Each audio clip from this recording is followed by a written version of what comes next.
সকলকে ঈদের শুভেচ্ছা। আজকে আমাদের এখানে ঠাকুরগাঁয়ের নেতৃবৃন্দ যারা আছেন, আমাদের গণ অধিকার পরিষদের বিভিন্ন উপজেলার সভাপতি, সাধারণ সম্পাদক সহ আমাদের নেতৃবৃন্দরা সবাই আমাদের গ্রামের বাড়িতে আসছেন।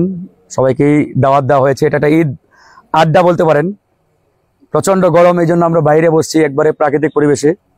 তো ইনশাআল্লাহ আমাদের কথা হচ্ছে, আমাদের নেতৃবৃন্দ যারা রয়েছেন তারা নিরলসভাবে কাজ করে যাচ্ছেন এই এলাকার উন্নয়নে। আমাদের এই এলাকা যেহেতু বিগত সময়ে অনেক অবহেলিত ছিল, এই এলাকা অনেক বঞ্চিত হয়েছে, তো আমরা ইনশাআল্লাহ কাজ করছি এই ঠাকুরগাঁওকে কিভাবে আমরা একটা রোল মডেল জেলা হিসাবে গড়ে তুলতে পারি।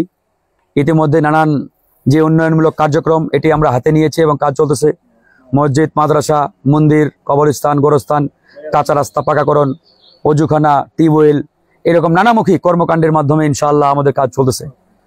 তা আমাদের বক্তব্য একটাই, দলমত নির্বিশেষে আমরা এই এলাকার উন্নয়নে সবাই মিলেমিশে কাজ করতে চাই। কে কোন দলের, কোন মতের, কোন আদর্শের, এটা আমরা বিবেচনা করতে চাই না। কারণ রাজনৈতিক এই হানাহানি, প্রতিহিংসা, নানান কারণে বিগত সময়ে আমাদের এই এলাকা উন্নয়ন থেকে অনেকটাই পিছিয়ে ছিল।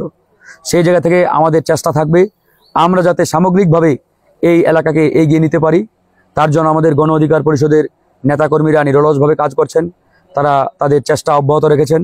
ইতিমধ্যে ঠাকুরগাঁয়ের 5টি উপজেলাতেই আমাদের সাংগঠনিক যে কমিটি, গণ অধিকার পরিষদ কমিটি হয়েছে, অফিস হয়েছে, আমাদের ইউনিয়ন পর্যন্ত অনেক কমিটি হয়ে গেছে। 2-1টি ইউনিয়নে বাকি রয়েছে, এগুলোও কাজ চলছে ইনশাআল্লাহ।